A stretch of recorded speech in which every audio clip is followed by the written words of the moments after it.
Okay, I heard it even before I posted it. Please show us, please show us. So here we go. I'm going to draw the line all the way around the outside for cutting. About the length I want it to be, or the width I should say. Now when you're doing curves, always look for your flat spots. There's a flat spot that's just bursting to happen here. So curves around. So I've got a little flat spot just here, which I'm going to probably cut and put grout in the middle. Otherwise my son will pick me about it and nag me. Mum, flat spots.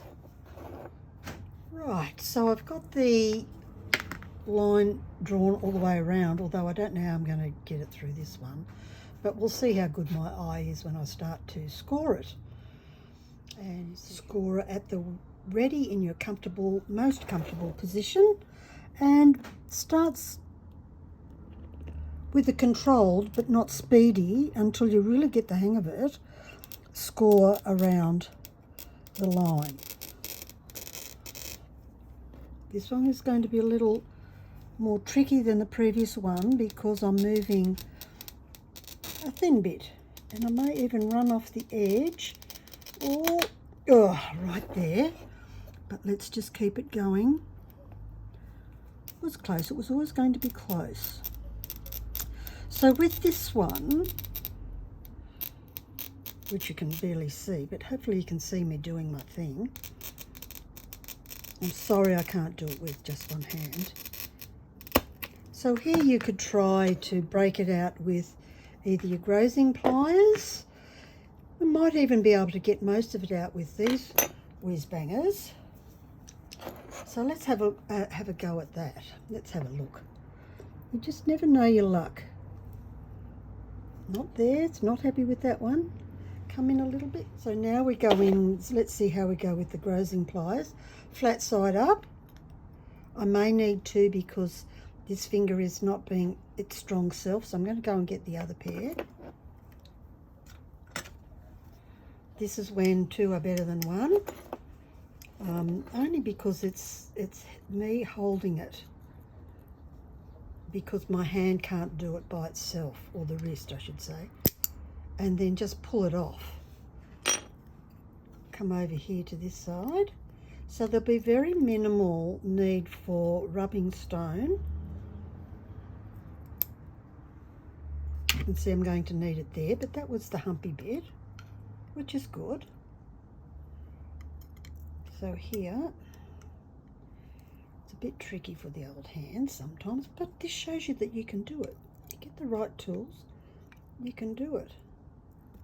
So I'm pulling and pulling sort of out and down at the same time.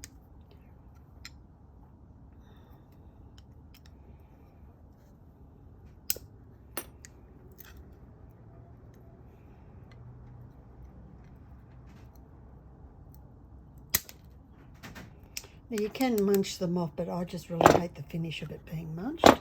So then with this bit, it looks terrible from there, but when you straighten it up, we can then put that through the grinder, because that was the straight bit. Remember I said we need to watch those flat bits. I could scrunch this off a bit more, but because I can't hold it properly, it makes it really difficult. I don't want it to break in underneath the glass. So then you'll end up with this. You can see where I had a similar experience here, where I've just ground off the top bit there, and it's all looking pretty good, and I'm going to sort of do broad keystones to make a curve somewhere. I'm not sure where, but we'll see. It'll pop up at some point. As I was grinding away, I actually knocked this against the grinding head. So silly me, but it's broken in a good spot. That's exactly probably where I would have cut it. So no harm done. I can continue to grind. All nicely recovered and now all ground off. So now I'm just going to see if I can chop each of these in half. But I want to put them here because they are like the perfect curve now. This is like, oh, she does it the cheat way. Oh my goodness me. See that? Oops, let me just move you over a bit. So this is how we're doing the perfect curve. This needs to be wider until you get the shape of the circle that it should be.